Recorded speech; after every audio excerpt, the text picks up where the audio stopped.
If you're wanting to get into barbecue, here's where I think you should start. See if you can pick up a trusty Weber kettle. You can probably borrow one of these off a family member or friend, or even keep an eye out on places like Facebook Marketplace. These things go for super cheap, or if you're lucky enough, you might find one curbside on hard rubbish days. And if you're not sure whether or not you're going to like barbecuing, picking one of these up cheap or even borrowing one is going to be a good option, because if you don't like it, you can either just move it on or give it back to whoever you borrowed it from. But if you're a male and you've just hit your 30s, chances are you're going to love barbecuing. You can smoke, grill, roast, and so much more in a Weber kettle. These things will handle briskets, pulled pork, steak, pork ribs, and everything else. You can use something like the snake method for smoking meat, and then you can use your charcoal baskets for roasting or grilling, and there's a bunch of cool accessories for the Weber kettle as well. And if you do enjoy using the Weber kettle and you eventually master it, there's a few options you can upgrade to when it comes to different barbecues. If you've got the time and you like playing with fire, I'd suggest moving on to something like an offset smoker. You'll keep this thing running with log splits, and you're going to have to feed one on every 30 to 45 minutes. So you're going to have to stay on this thing all day, but it's going to produce the best barbecue. So if you're time poor or you've got a very busy lifestyle, I wouldn't recommend one of these. But a barbecue like this is something I'd recommend if you are one of those people who are time poor or you've got a very busy lifestyle. A pellet smoker or a gravity fed smoker like this is going to be for you. Once you get these types of smokers going, you'll set the temperature and it'll control the heat for you. And they come with an app you can download on your phone, connect to your smoker, and then you can plug in things like thermometers, which will give you internal temperature readings, recommendations, and much more. Or if you want something kind of in between an offset and a pellet smoker, a drum smoker or a Kamado are going to be good options. These types of smokers produce some really good barbecue, and fire management is super easy in them as well. So you're still going to set up a fire and work towards a stable temperature, but once you've got that temperature dialed in, these things will sit there all day. And personally, if I had to choose to keep one smoker, it would be a drum smoker. So just to recap on the barbecue part, if you are getting into barbecue, I'd suggest starting with something like a Weber kettle, because they are cheap and easily accessible. Then if you do enjoy barbecuing and you get right into it, which you most likely are, I'd move on to something that's going to suit your lifestyle.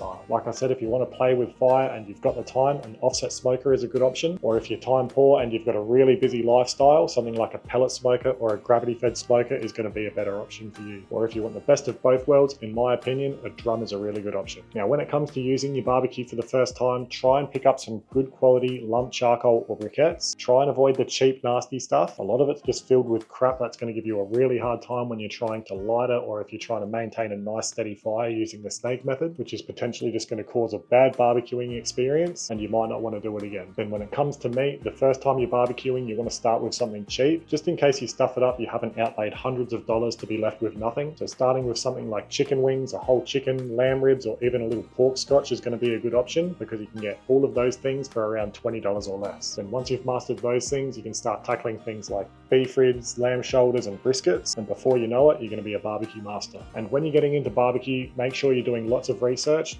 Definitely look up things like safe eating internal temperatures for different proteins, and get familiar with your smoking temperatures as well. There's lots of good information online, and I've got hundreds of videos on this YouTube channel if you want to have a browse as well. So if you are getting into barbecue, I hope this video has helped you. If you've got any questions, don't hesitate to ask them in the comments below, and make sure you've subscribed to our channel so you don't miss our next videos. But for now, that's the end of this video, so thanks for watching, and I'll see you in the next one.